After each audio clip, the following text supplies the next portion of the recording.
Ladies and gentlemen, good day and welcome to the Q1 FY22 earnings conference call of Khadim India Limited, hosted by Nirmal Bang Equities Private Limited. As a reminder, all participant lines will be in the listen-only mode, and there will be an opportunity for you to ask questions after the presentation concludes. Should you need assistance during the conference call, please signal an operator by pressing star and zero on your touchtone phone. Please note that this conference is being recorded. I now hand the conference over to Mr. Girish Pai from Nirmal Bang Equities. Thank you, and over to you, Mr. Pai. On behalf of Nirmal Bang Institutional Equities, I welcome you all to the interaction with the management team of Khadim India Limited to discuss the 1Q FY22 results. We have with us Mr. Siddharth Roy Burman, Chairman and Managing Director, Ms. Namrata Chotrani, Chief Executive Officer, and Mr. Indrajit Chaudhary, Chief Financial Officer. Without further ado, I will hand over the floor to the Khadim management to make their opening comments, after which we will open the floor for Q&A. Over to you, Mr. Burman. Okay. Namaskar, and we welcome you to our conference call to discuss the first quarter results of the financial year 21-22. Hope everyone continues to be safe, and I would like to start off by appreciating the relentless effort of our COVID warriors. After having most of our store network open in Q4 FY21, we saw footfalls recover to the pre-pandemic levels. Unfortunately, the encouraging trend was halted by the emergence of the second wave.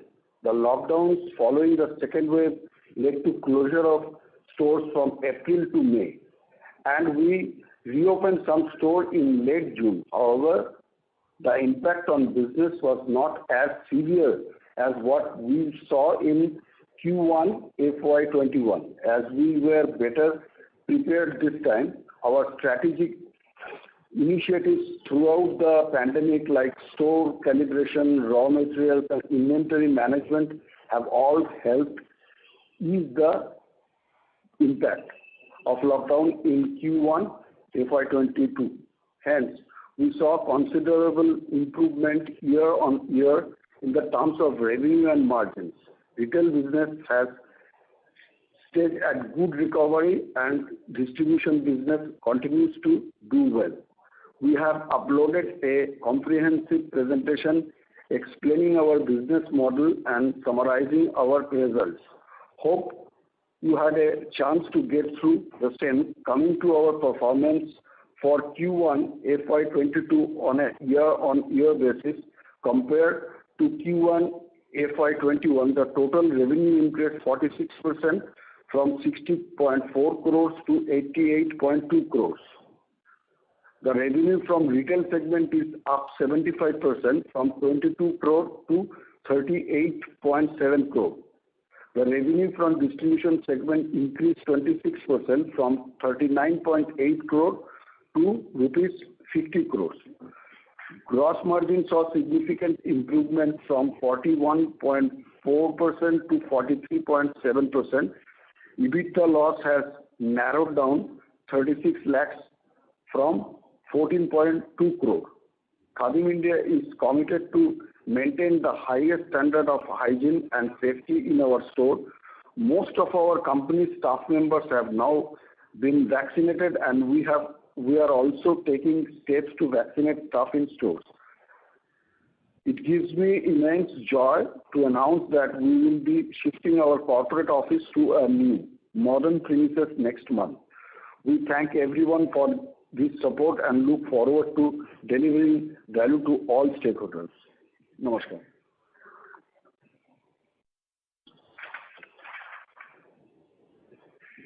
Thank you very much. We will now begin the question and answer session.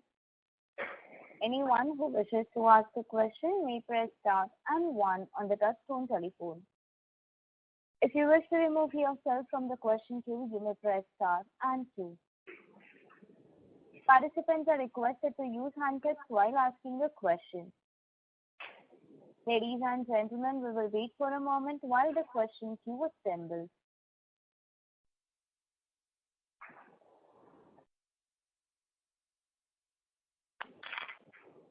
The first question is from the line of Deepan Shankar from Trustline PMS. Please go ahead.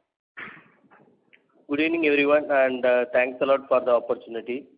So firstly, wanted to understand, have you seen any sharp recovery in July and August months in terms of footfalls and billings for retail? So Mr. Shankar, thanks for your question. So yes, the recovery has been better compared to last year for sure, because then people are more adept with handling COVID and managing themselves and keeping them secure, but yet coming out and shopping. So the recovery has been pretty good to the extent of 75 to 80%. Okay. And have you taken any price increase during Q1 and Q2 of this year? And also, are we seeing any early trends of customer moving up to higher valued products? So the price increases, yes, we have taken in the distribution segment and retail segment. Retail we have not taken particularly in Q1 itself, but the price increases that we have taken sometime late last year, they have started having impact in Q1. And distribution, yes, we have taken price increases in Q1 and Q2 across various categories of products. In terms of what was your second question? Are we seeing any early trends of customer moving to higher value products?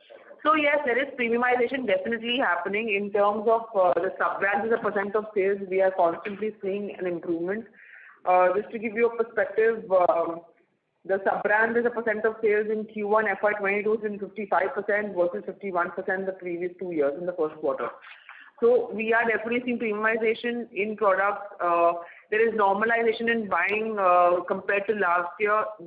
Last year there was more focus on buying the low price products, home-based products, but now there's normalization coming in buying, which we are seeing in the merchandise category-wide sales and of the sub-brands-wide sales. So there is an improvement. Okay. And lastly, we were talking about launching a new range of products for this distribution segment. So has it already launched, and how has been the response for distribution performance? Yes, we have launched new products, and as in fact early this month, we had a distribution meet where there was a good response of the products. I think as we speak right now, the sales for the festive have just about started in the distribution segment. So we are hopeful for getting good response. We are continuously improvising on our products. As we had said last time, we are investing in people as well, who will help us create this kind of product range. And so we are seeing a very good improvement, and we're getting a good response from our distributors as well in terms of their feedback. Okay. Thanks a lot, and all the best. Thank you. Thank you. A reminder to the participants, to ask a question, please press star and 1. The next question is from the line of Monica Arora from Share Giants Wealth. Please go ahead.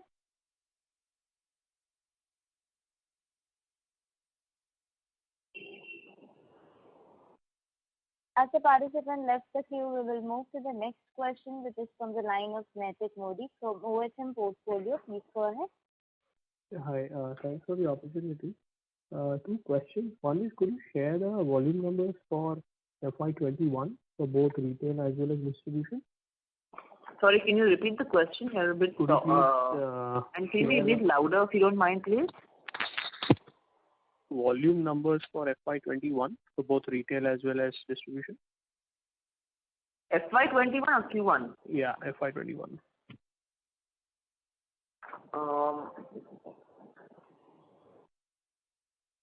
Can I get back to you on this, shortly, if you don't mind? Yeah, sure. Yeah, that's okay. And second question is on what would be the gross margins for our non-Khadim brands, and what would it be for Khadim?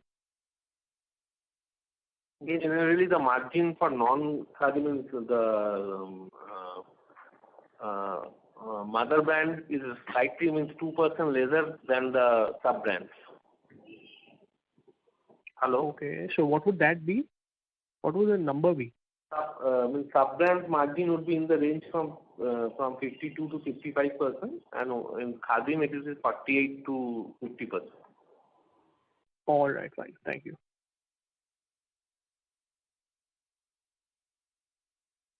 Thank you. Participants, to ask a question, please press star and one now.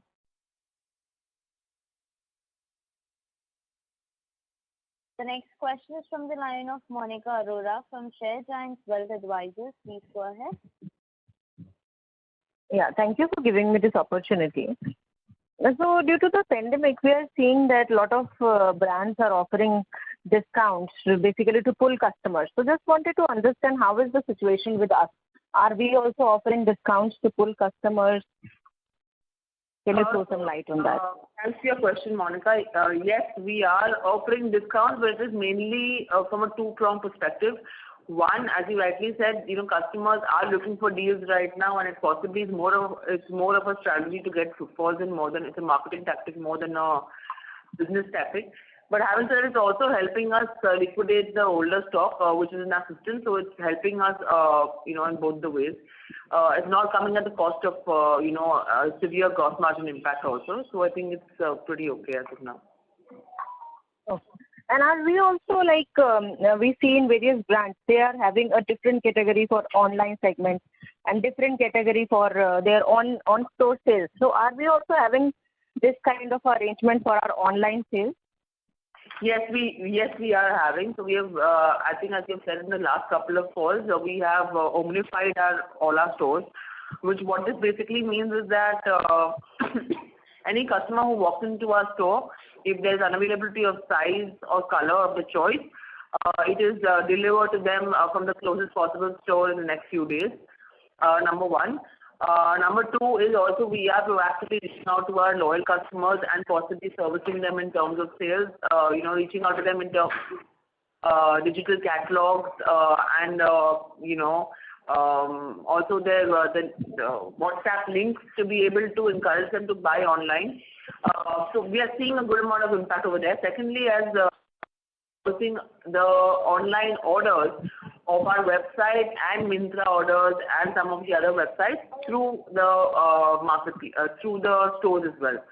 So we are using our stores in a more effectively helps reduce your logistic cost, improvises on your working capital efficiency, and also customer delight. Okay. And we are present on Myntra, Amazon. Could you name other portals also where we are present? So we are present on all the marketplaces. We're present on Amazon, Flipkart, Myntra, Ajio. We're present across. The point is that many of the marketplaces are not as have not developed some parts of the omnification, because of which we've not gone ahead and omnified them as well. We've omnified where the marketplaces have the infrastructure and the tidbits to manage the entire returns and the forward sales effectively. Okay.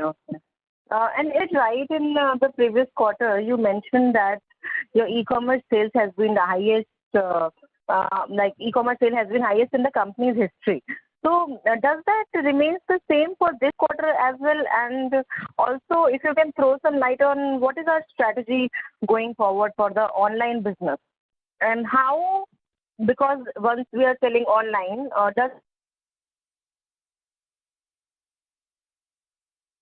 Hello? Sorry to interrupt, Ms. Monica Arora, we cannot hear you. Your voice is breaking, ma'am. Can you please check?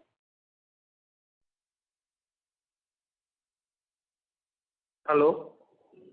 As there is no response from the line of the participant, we'll move to the next question. Just a minute. Mr. Naitik Modi, there was a question on the volume sale. So I'm giving the answer: 70 lakhs for retail and 2.95 crore for distribution.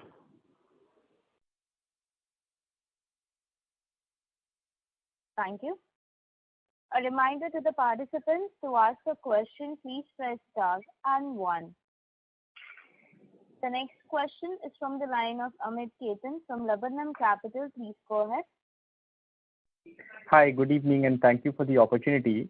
So my question is from a slightly longer term perspective. So if I look at your gross margins, that's been at the corporate level around 35%. And we have a mix of both retail and distribution business. Now, if I look at your listed peers, both Bata and Relaxo, they have gross margins of around 55-56%. So what is the reason for this difference, and how do we see our gross margins going forward over the next, say, 5 years? Okay. Thanks for your question. Appreciate it. So I think on the retail side, just to give you a perspective, our our company-owned outlet gross margin is very much comparable to the rest of the retail companies that you see in the country. Just to give you a perspective, in our company-owned outlets, we have a gross margin currently around 53.4%. The reason that you are seeing a balanced or a lower average retail margin is purely because we have a substantial EBO a franchisee business, which we have to leave some money on the table for them. That's the EBO margin, so that it's a commercial commercial viable proposition for them to run the business. So that margin, when we move out from remove from the 53.4% approximately, which is also increasing year-on-year basis, that's why the average margin reduces. But that does not mean our product margin is not comparable to the industry. On the distribution side, we have a margin of approximately this time around 36%. Yes, it is relatively lower compared to the competition, that's Relaxo today, but I think we are creating the kind of products, and also we are working on the entire premiumization to ensure that we will bridge the gap hopefully in a couple of years. Sure. But if we have a higher franchisee business, I understand your point regarding lower margins and leaving some margins on the table for the franchisee. But that would also mean a lower working capital, which is not the case for us. So just trying to understand, is it a matter of scale? Is it something else because of which we have a worse working capital than our peers? What makes you believe that working capital is not efficient enough? I think we're running almost, in terms of inventory, our target is almost 3.5 months of inventory on a normalized basis. Looking at the working capital as on today or last year will be incorrect purely because the sales have dropped pretty substantially. But on a normalized basis, the inventory is approximately 3.5 months. Our franchisee or our franchisee and distribution outstandings have reduced, and they're in the range of almost 30 to 45 days. So, and creditors are in the range of around 65 days. So I think we're normalized. We're working on a very healthy working capital cycle. Got it. Okay. And second question is on your advertising strategy. So I think a couple of years back you hired a few celebrities, and you stepped up advertising in FY19 and 20 from what historically it had been much lower. And so how is it going to be going forward? Are you going to spend more to build the brand, or are you going to step down advertising given the current situation? So I think right now the endeavor for all of us is to ensure that our fixed cost is at the minimal, or we're trying to minimize our fixed costs. That doesn't mean necessarily we will reduce advertising. I think it's a function also of sales. Once sales does scale up, we will definitely look at spending much more. Right now, we are dabbling and experimenting very heavily with digital media and social media, which in our view has had a decent impact. We're also looking at regional stars to be able to promote the brand, because we have a good amount of eastern and southern presence. So we are dabbling with the regional stars, which also we have seen has been given us a good response. The idea is to look at it from an ROI perspective. We're very ROI focused to see that whatever spend we are doing is giving us the requisite sales. Understood. So from a longer term perspective, I understand that near term may be a little, you may not want to spend a lot, but from a longer term perspective, could you give some sense of, as a percentage of sales, how much do you intend to spend on ASP? Yeah, around the idea would be to spend around 2 to 3%. Okay, got it. Thank you. Thank you. Thank you. Participants, to ask a question, please press star and 1.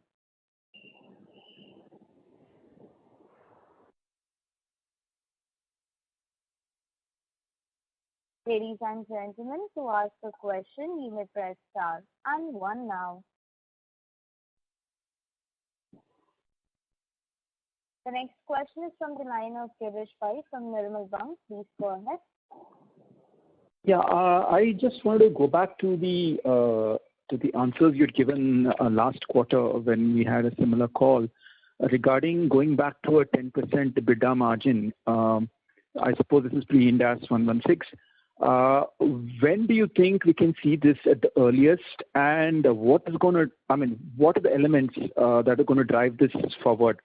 How much more increase in gross margins are you looking at, and where do you see the other expenditure kind of compressing to? How do you think the dynamics are going to kind of play out from that standpoint? So one is, when do you see this happening the earliest, and what are the elements that are going to change to shift that to a 10% number? Girish, thanks for your question. Appreciate it. So I think the shortest answer I can give you is as fast as the footfall and the COVID impact normalizes. So the kind of work that we have done in terms of improvising on the gross margins, reducing the fixed costs, working on trying to improve the working capital efficiency. We are very confident that once the footfall normalizes, would impact, we are very confident of reaching that number. So we require 1 year without a lockdown. Okay. Even if we have a few quarters going forward with a reduced impact of the lockdown, I think we should be able to reach similar numbers. Just to give you a perspective, if you see the current numbers as well, we have been able to reach with a 88 crore of sales versus a 60 crores last year, we've been able to minimize the EBITDA impact from 14 crores to 36 lakhs of a loss. So that itself should possibly give you a perspective on the impact of the efforts that you've taken in terms of, trying to reduce the sales required to ensure equilibrium in terms of the break-even in terms of profitability. Okay. In terms of working capital, last quarter you had shared some numbers regarding how various numbers had kind of moved on the working capital side. Would you be able to share how those numbers have moved as we speak now? In case of debtors, the numbers from June last year was 106.42. It is 121.75. It's mostly increased because of the institutional sale that we done in March. From 38, it has increased to 76. But if you consider the franchisee and the distribution, the franchisee was at 32 crores level, which has come down to 18 crores. And the distribution, which was at 29 crore level, has come down to 19 crores. In terms of inventory, last year we were at 157 crore of inventory at June 30th, first quarter. Now we have 155 crore of inventory as on 30th 6, 2021. But I mean, given the fact that this quarter we're hoping for a good festive sales, there will be an increase in our outstandings in the next couple of months. That's purely the way the business works, and which will tone down again in end of Q3. Okay. On the retail side, since franchising is such a big part of your business, can you just throw some light on the franchisee economics? Is it a cash and carry model, and what is the kind of investment that a typical franchisee does from both a capex and an inventory standpoint, and what kind of average returns does a franchisee make in a normal year, not so much in FY21 or even 1Q of FY22, but a normal year, what kind of returns does a franchisee kind of make? And what is the typical average revenue, what is the revenue per average franchisee versus for a COCO store? How does it kind of compare? See, in case of a franchisee, the square feet required for a typical store is around 700 square feet, and the franchisee required a capex of around 15 lakhs. and the stock requirement is around 10 to 12 lakhs. So a franchisee gets a margin of around 30% from MRP, and we have seen the return on investment is around 23 to 24% in a span of 3 to 4 years. The return of franchise is higher in Bengal and eastern part of the country. It's in the southern and the western part of the country.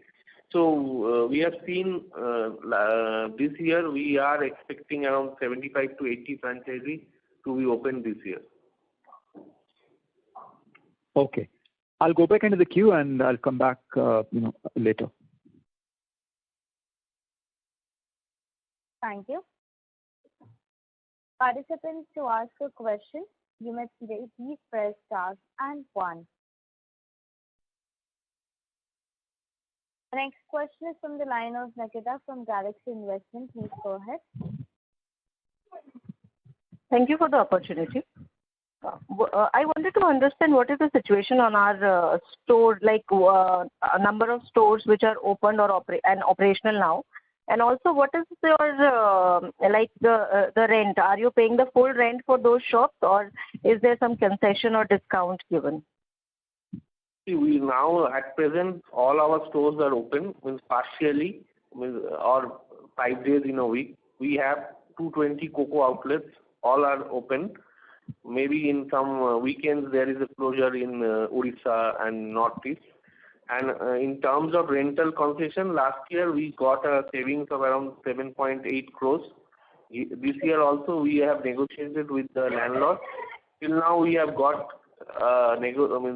saving of around 4 crores. We are hopeful that we will be able to reach the same number that we have done in FY21.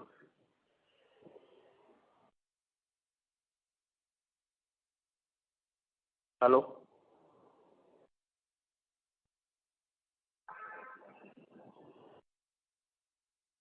Ms. Nikita, is your question answered?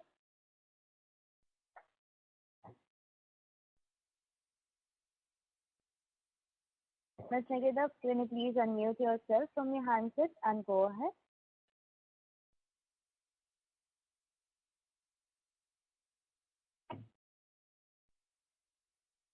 As there is no response from the participants, we'll move to the next question. Before that, a reminder to the participants, to ask a question, you may press star and 1 on your touchtone telephone. The next question is from the line of Naitik Modi from OHM Portfolio. Please go ahead. Hi, thanks again. Coming back to the volume sale number that you just shared, with respect to the retail numbers, is at 70 lakhs, right? Yes. So then if I divide it by, if I try to derive the retail realization, it comes around 412 rupees, which is a 16% rise over last year. Is that correct? Our ASP last year, you are telling of ASP for FY21? Correct. For retail.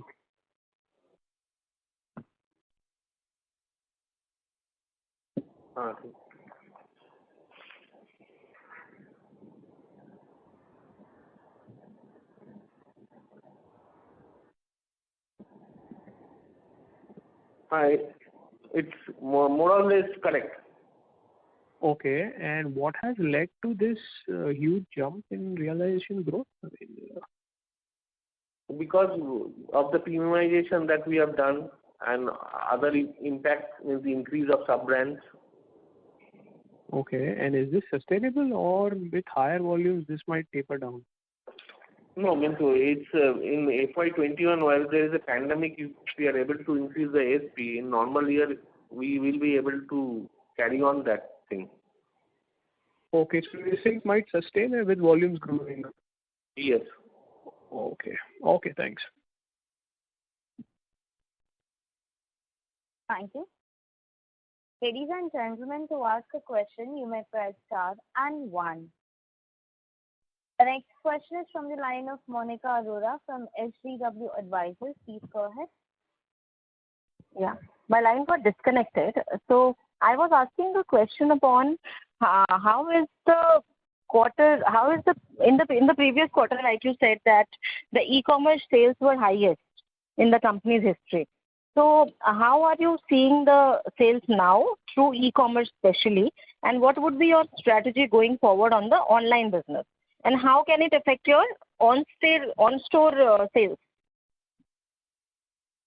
So Monica, I think the last time when we spoke, we had said that our target is to ensure that our online online come omni business will reach around 4 to 5%. We are pretty much on that number right now. We are around 4% of our, at least in the first quarter, we are around 4% of the business is coming from e-commerce and omni business, number one. Number two, we definitely want to grow the e-commerce and the omni business, but I think we are very cognizant that we want to ensure that we're doing it in a profitable manner. If we want to grow the e-commerce business substantially, we can do that very well, but that may come at a substantial cost, which we do not want to take. So I think the idea is to grow it in a constructive and a profitable manner, and that's something which we will continue working on, and you will see the numbers will continue and sustain in this way. And any strategy on your stores if you are planning to open some new stores, basically capex plan I want to ask, like in going forward in 1 or 2 years. So I think this year the idea is to currently consolidate our CEOs, which is I think we have been trying to reduce the number of underperforming stores. So I don't think we are looking at opening more COCOs this year unless and until it's a very awesome area which will start giving us a profit from the first 6 months itself. But I think in terms of franchisee, as Indranil mentioned earlier, we are looking at opening out 25 to 80 stores in this financial year. And in terms of capex, next year I think we'll be also looking at opening around 10 to 15 stores, which company-owned outlets, which will possibly be a capex of approximately around 3 crores. And the balance there will be a capex for also the factory for our distribution business. The total capex will be in the range of 10 to 15 crores. Okay. Yeah, thanks so much. Thank you. Participants, to ask a question, please press star and 1.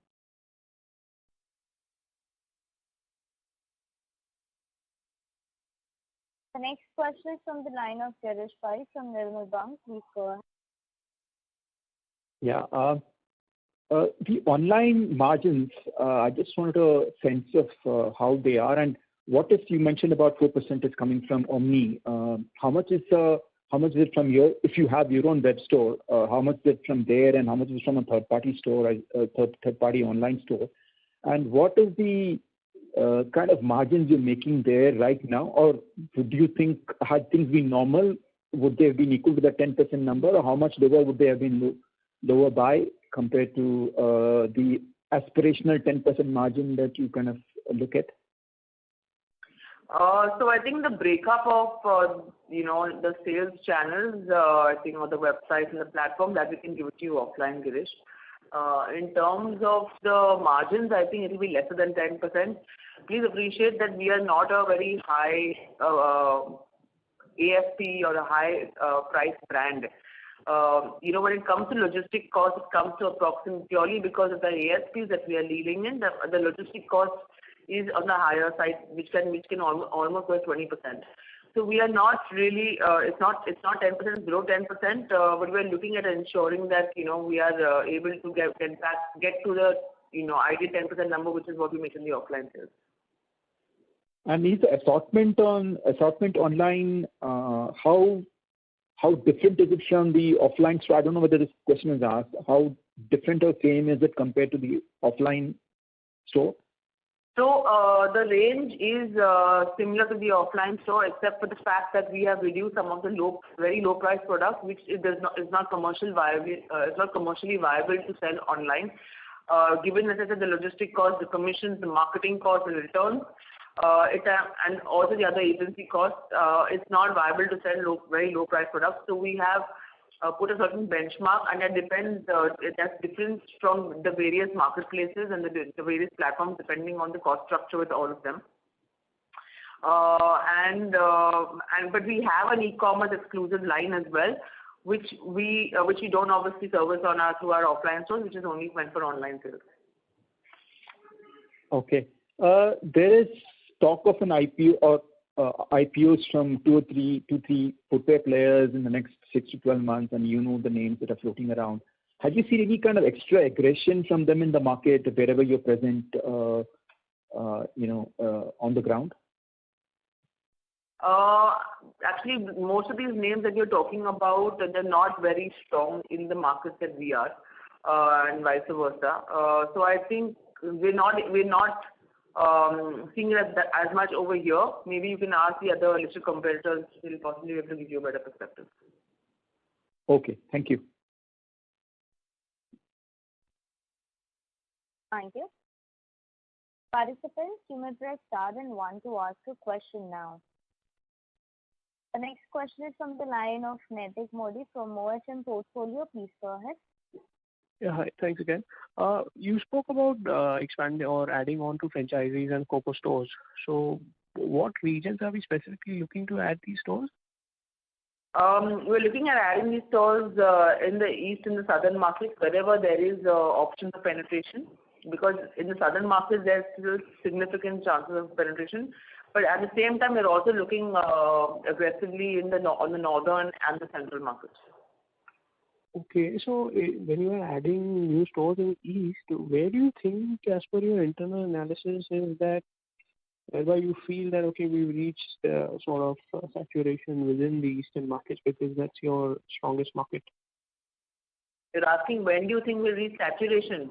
I mean, what is the max out limit, so to say, in terms of number of stores for you? I think it's very difficult to comment on it in terms of which is the max out stores, because there are newer markets opening up on a year-on-year basis in various of the states. But having said that, I think we're not only looking at larger franchises, we're also looking at smaller franchises which are nothing but branded outlets, where the investment also is smaller and the product range also is a mix of our retail and distribution business, so as to make it affordable for the franchisee to sell to the target audience in that area. So I think there is in my mind, given the kind of flexibility models that we're dealing with, there's enough penetration left in the eastern and southern markets as well. There's entire Seven Sisters also there, where there's also enough penetration left. So to be frank, I hope we don't reach the level of saturation ever. But that's the ideal scenario. But I think there's enough space left, both in retail and distribution. Okay. And in terms of your regional expansion, how are the north and western regions playing out for you? I mean, are they profitable at the operating margin level? Some of them are, some of them are not. It's subjective. So the ones who are not, we're taking a call to continue with them on a strategic basis, because we need the brand presence from an expansion standpoint. But the feedback, the interest that we're getting from the northern markets in terms of franchise expansion, I think has been great. There's a lot of awareness of the brand in the northern markets, because we have a lot of the target audience which has moved across the country.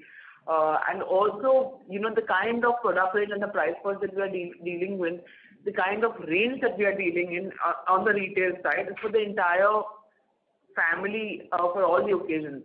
A lot of the brands that you see across the country, they not necessarily have the entire range at the kind of price points that we are dealing with.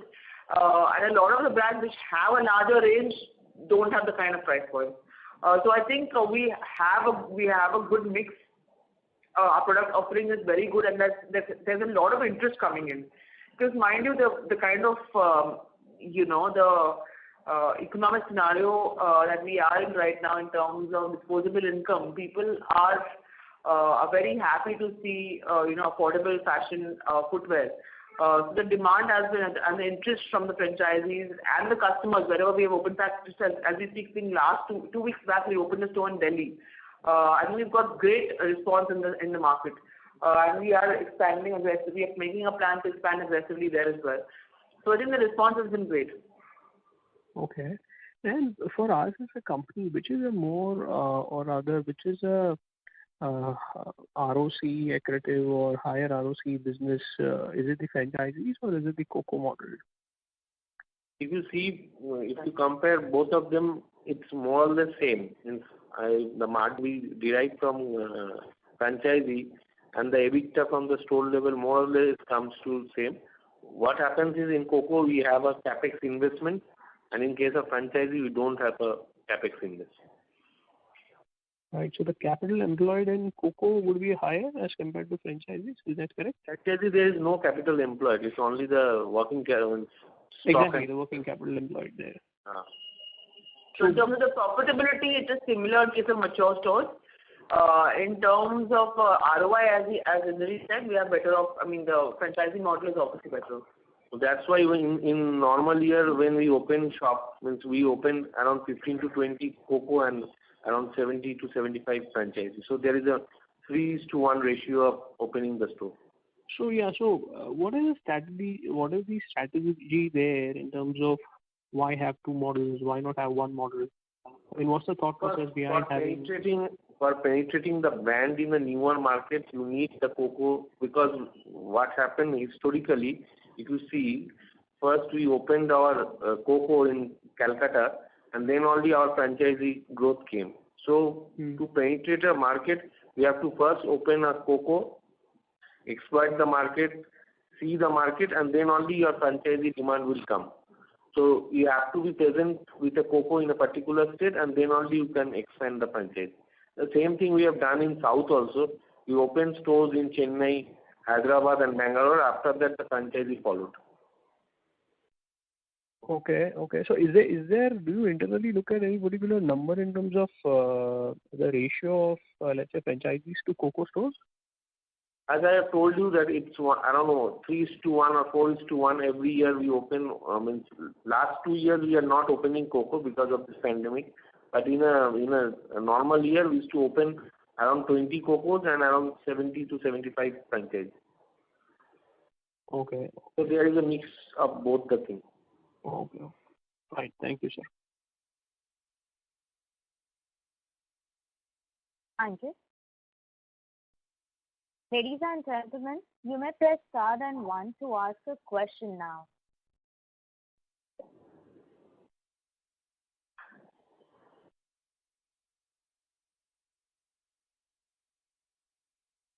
The next question is from the line of Nikita from Galaxy Investment. Please go ahead. Pardon me if someone has already asked this question. One, I want to ask that, in last 3-4 years, we have seen a lot of events happening, starting from demonetization to the introduction of GST and now COVID. So what we have seen is various unorganized players were forced to leave the market. So from point of view of unorganized players, how are you seeing the competitive intensity differentiating pre all these events and now?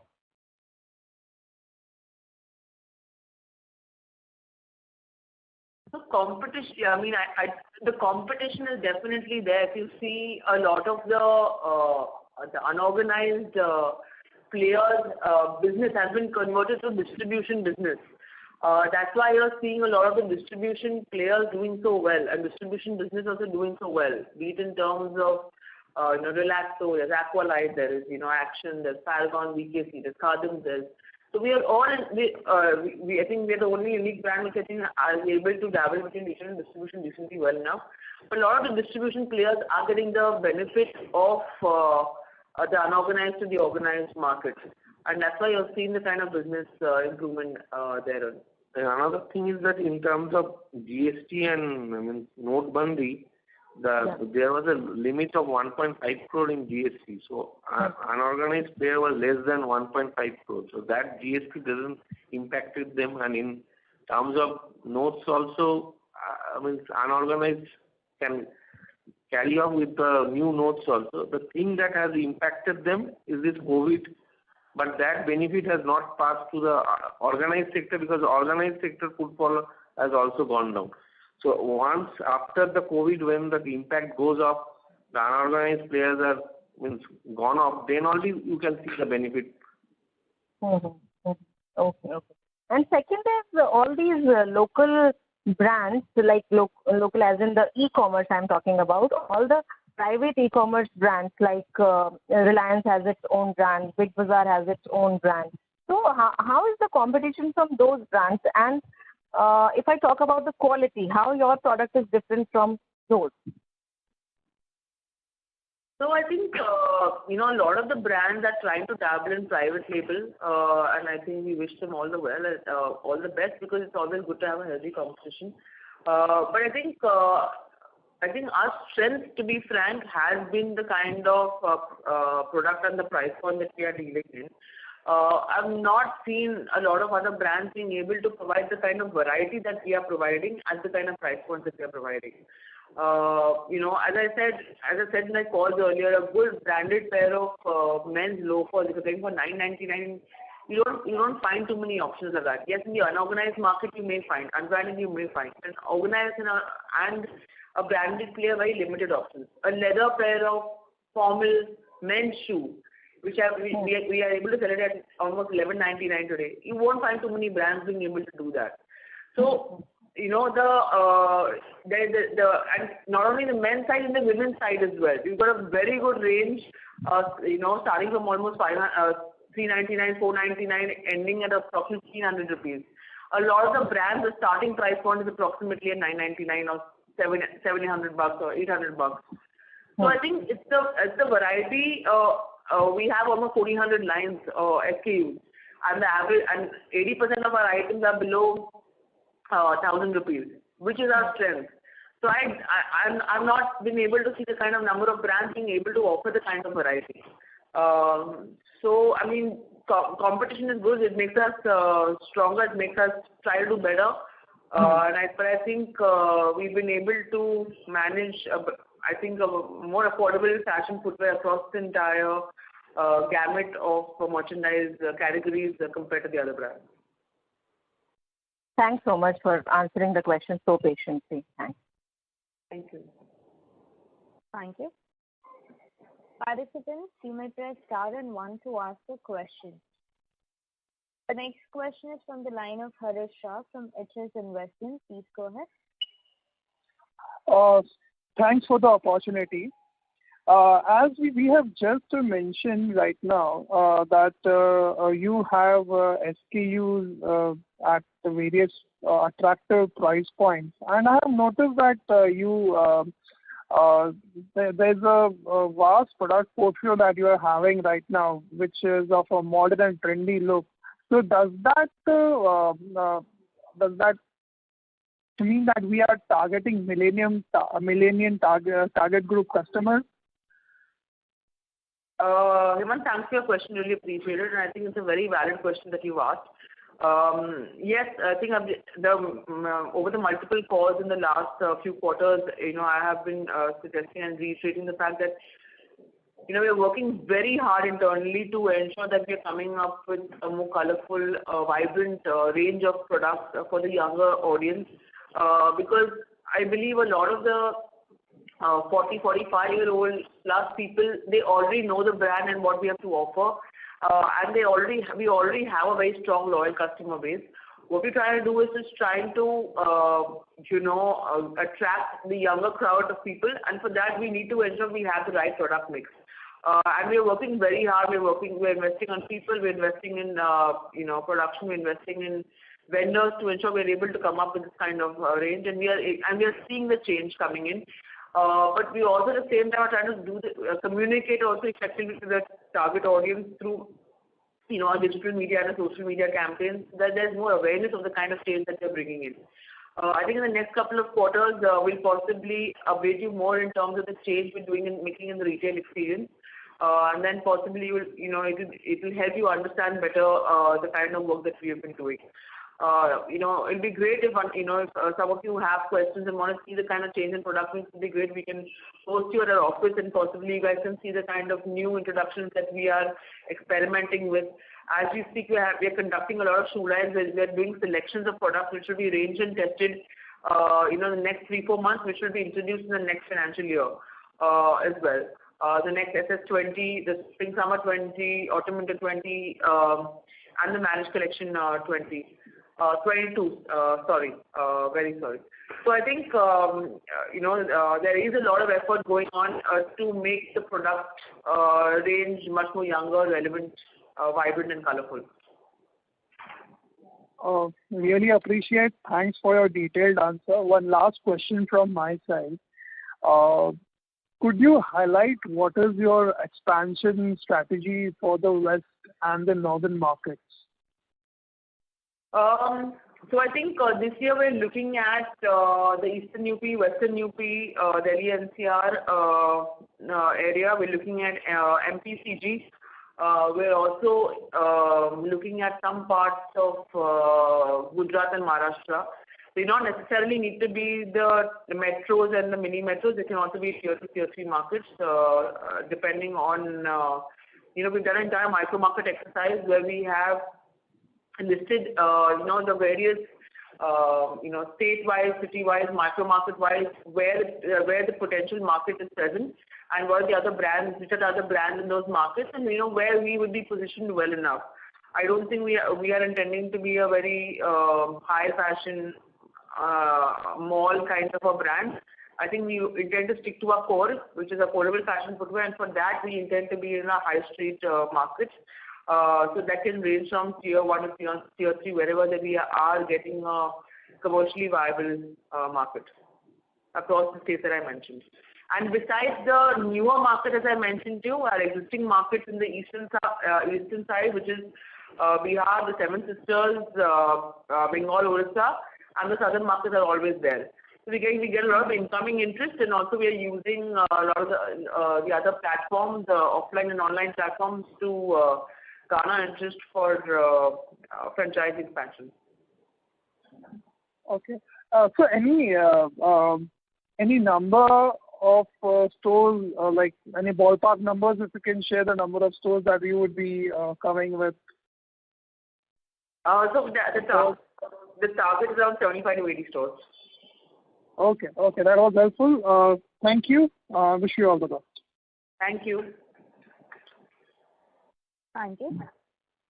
The next question is from the line of Naitik Modi from Moetum Portfolio. Please go ahead. Yeah, Namrata, with respect to the product portfolio that you have, there's a view that, or at least I also think sometimes that it is too large a portfolio, and then there are probably too many brands that you guys are dealing with. So has this been sort of an impediment or a deterrent for your growth?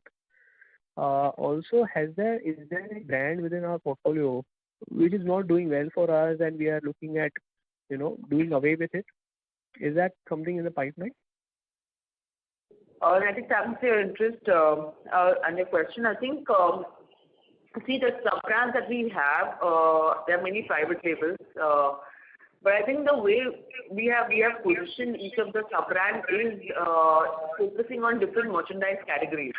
For example, Khadim, which is a mother brand, is basic, the basic footwear, which also, because we are making, the entire range a little more, fancier. Even Khadim, the mother brand, is becoming a little more fancier. And the price range for that is ranging from like $299 to like $699, $799. That's the mother brand Khadim. The Clio is very high fashion for the women. It ranges from $699 to approximately $1199, $1299.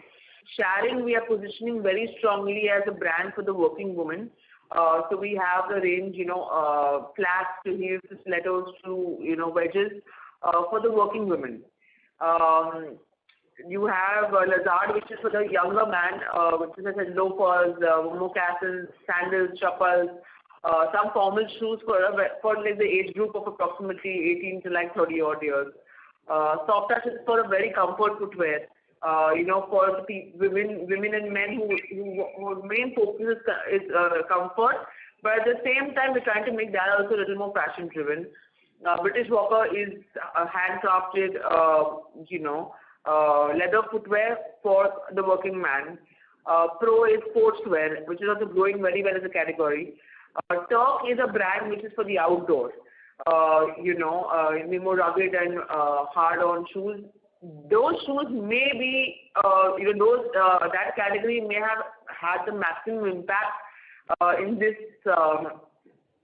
during the COVID time because of the lack of opportunities of going out. But I think this category also is a decent category, which is also growing year-on-year basis. Every category, every brand is focusing on a particular use case, and it is also the price points are defined accordingly. So I think that the private labels help to define product range much better. I don't see it as an impediment. In fact, I see it as an opportunity. I think if the sub-brands do well, and in the future in terms of becoming larger or almost equivalent to Khadim, you can definitely explore them as a focused brand as well. So I think it's definitely a plus point to have sub-brands for a differentiating factor. Otherwise, to have Khadims across all the products becomes a bit repetitive and monotonous and doesn't have any differentiating factor. Appreciate, but how would you rate yourself internally in terms of communicating the ethos or the features or characteristics of these various brands that you explained to me? Do you think that there is a lot more needs to be done in terms of communicating to your target customers? I think our loyal customers know the difference in the product. So anyway, many of our loyal customers will come and they'll ask for Sharon, they'll ask for British Walker, they'll ask for Lazard. It's the same thing like you go to a website, you'll ask for Luna Blue, which is their shoe category of product.